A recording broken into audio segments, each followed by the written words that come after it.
comparte, recuerda darnos tu like y activar la campanita para notificaciones. Shawn the Party Man, Bout Radio, Sports Grind here. We got Week 10 of NFL football. Starting off, we had 4 teams on bye this week. We had Thursday Night Football. The Panthers beat the Falcons 25-15. That was kind of a boring game. Interesting division there. Kind of a bottom-feeding division. I think the Bucs are going to win it all in that division. Speaking of the Bucs, they beat the Seattle Seahawks. The Tampa Bay Buccaneers beat the Seattle Seahawks 21-16 in Munich, Germany this week. This is it's kind of funny. This is Tom Brady's second win since his divorce from Gisele Bündchen, which is go Tom, my favorite football player.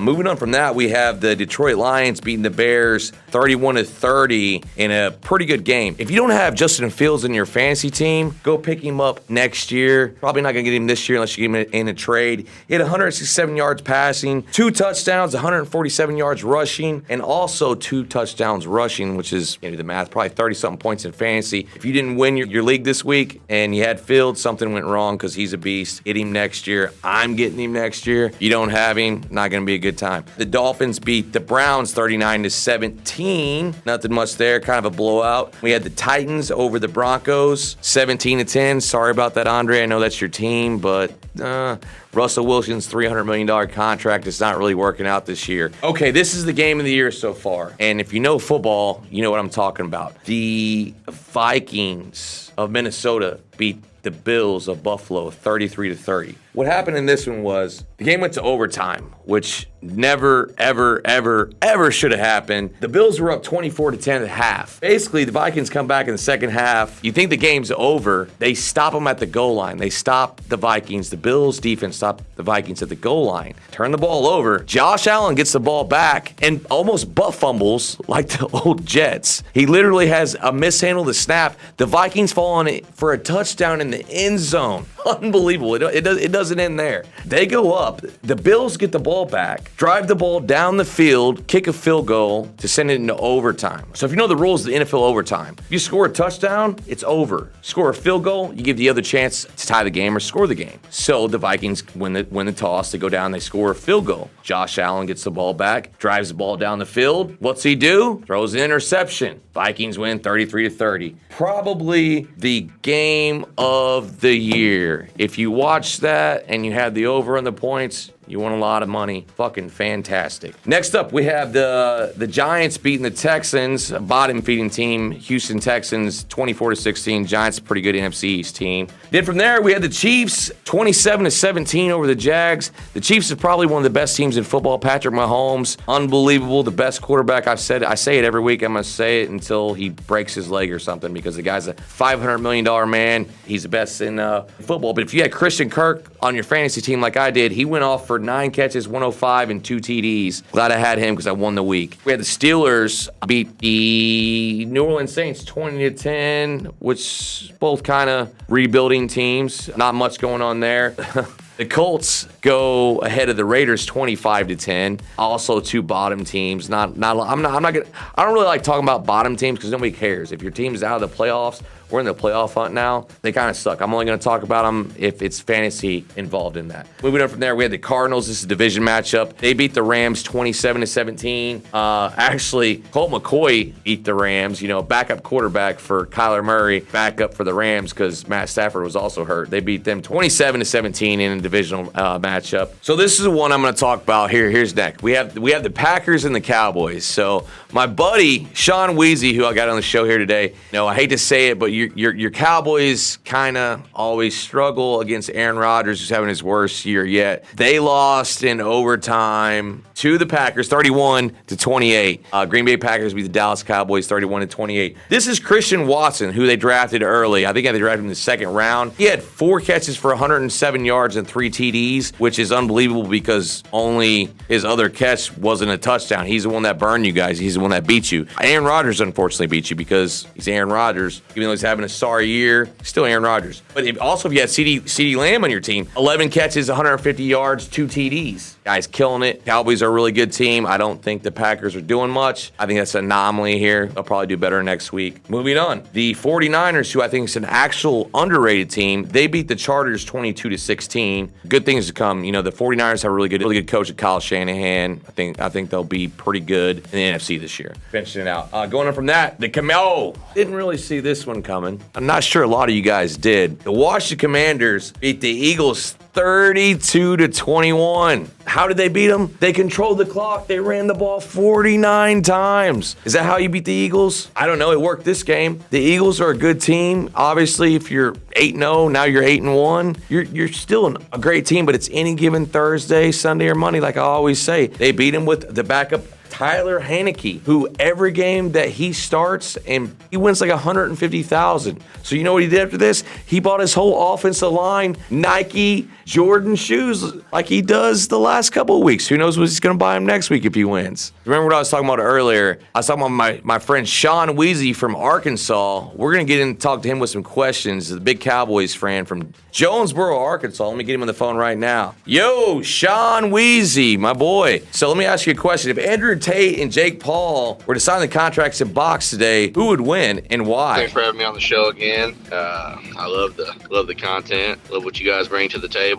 So Andrew Tate and Jake Paul, if they fight and who wins? So the quick answer you would assume would be Andrew Tate. I think he's had 80-something fights. He's a 5-time world champion. Yes, it's kickboxing, not boxing. But the experience alone from being in a ring, fighting, engaging in combat, you would think it would win. I do believe, though, if I put my money on it, I'm going Paul. There's something about this. I agree, too. This little Vegas trend, this little hot streak. I think they want him money in boxing. They want him to win. Promote boxing.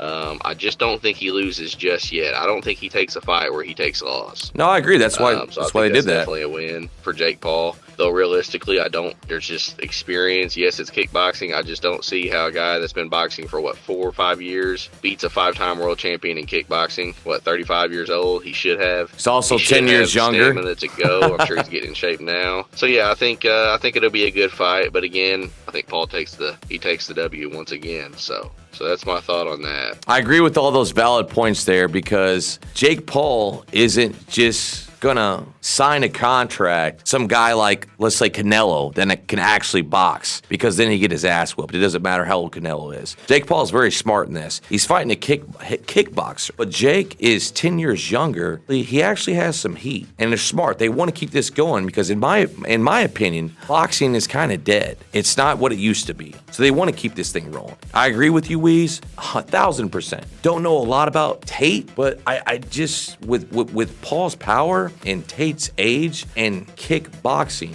it's not just boxing. He's taking the whole kicking part out. I think he's going to win. And you know what's going to sell tickets? It's all about money. And they want to keep this thing rolling. I agree 100,000%. Hey, Weeze, while we're on a topic here, what's going on with the NFL this year? We're past midway point of the season. What's going on with football? Are the 8-1 Vikings, the 8-1 Eagles, or the 7-2 Chiefs the best in football? Strange start to the season so far. What's your thoughts on that? The NFL is definitely getting good. It's definitely good.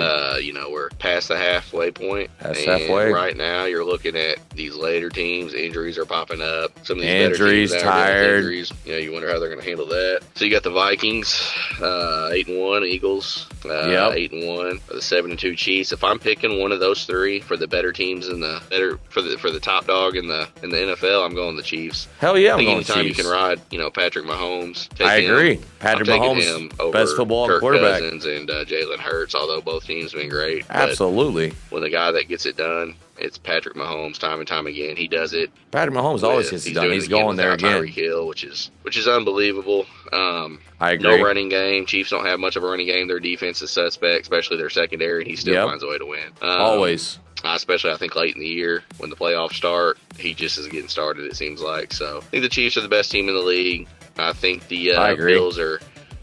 they're right there. Eagles, of course, Vikings. Cowboys took a loss to Green Bay. I still think they're one of the better teams in the league, maybe like top 6, top 5, somewhere around there. Great defense, I agree. This coming up week, though, against the Vikings. And, I think they murder the Vikings. I think they give the Vikings their second they murder loss. them. I agree. So, yeah, we'll see how that goes. The Vikings are a good team, but are they the real team? Who knows? It's Kirk Cousins. He's never really won anything. Are they a good team? Yes. The Eagles, that might be a problem. I think the NFC is wide open. I really do. Your Cowboys might get out of their 26-year drought. More than likely they won't because they have a terrible quarterback. Sorry, buddy. That's just my opinion. They have a great defense. They have a great running game. Their coach is okay. But I will put my money on Mahomes any day of the week, because like his father, who is a pro athlete, he is the best athlete in NFL football. Period. Patrick Mahomes. So I appreciate for that comment. The next question we have is, Lakers are one of the worst teams in the NBA so far. Did you see that coming, or is Father Time actually catching up with King LeBron James? Or does he just not care with his current rosters? Seems to me it's all about the accolades. What's your thoughts here, Weez? So the Lakers, definitely been on the struggle bus this year. I don't know what's going on. Definitely. Father Time, I believe, is definitely catching up to LeBron. As it does all the greats. It seems that the chemistry also is still not really working out between him, Russ, Anthony Davis. Hell no. It's hard to say. I know Anthony's kind of an injured player. He plays injured, stays injured. Stays hurt. Russ is a great player. He kind of does everything that you ask. But he does create turnovers. LeBron, he's a turnover guy. You put those both on the same team, I think it causes problems, and I just don't think it's really worked out. I definitely don't think the Lakers are doing anything. I agree. I think it's more about accolades for this, at this moment for LeBron. Absolutely. Championships are, they're a reach at this point. He's in the reach of definitely being the all-time leading scorer. For sure. Which is a crazy accomplishment. I think he's up there on assists.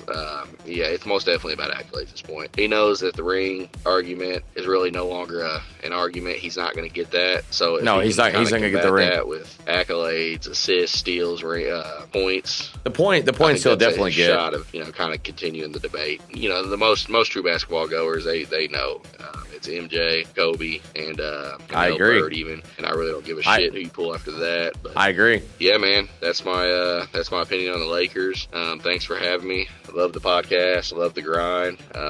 And for those of you just tuning in, continue to ride the sports grind, man. Thanks for having me. Yeah, you're welcome, Weez. No, I agree 100,000% there. So LeBron is all about the accolades, man. I mean, at this point in his career, he's fucking a billionaire. He don't care. I mean, he's not gonna get to his 5th ring unless he joins 18 other super teams. It's not gonna happen. Yeah, I would agree with you. You put Jordan up there. I put him at the top. That's just my opinion. Then I put Kobe over LeBron. You know why? I mean, Jordan even said this in an interview. He said, hey, who would win between you and Kobe in a 1-on-1 matchup? And Jordan said, Kobe.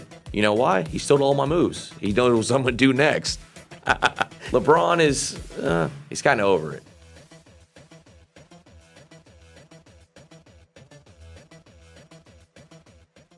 Yo, disfruta el sabor de siempre, con harina de maíz mazorca y dale, dale, dale, dale. La vuelta al plato. Cocina arepa, también empanada. Juega con tus hijos, ríe con tus panas. Disfruta en familia, una cocinada. En tu mesa la silla nunca tan contada. Disfruta el sabor de siempre, con harina de maíz mazorca y dale, dale, dale, dale. La vuelta al plato. Siempre felices, siempre contento. Dale la vuelta a todo momento. Cocina algo rico, algún invento. Este es tu día, yo lo que siento. Tu harina de maíz mazorca de siempre, ahora con nueva imagen. Para cosechar lanzadores hay que sembrar disciplina. Para cosechar jonroneros hay que sembrar honestidad. Para cosechar grandes ligas hay que sembrar valores. Porque los grandes ligas no crecen en el monte, se cultivan. Así como el mejor arroz.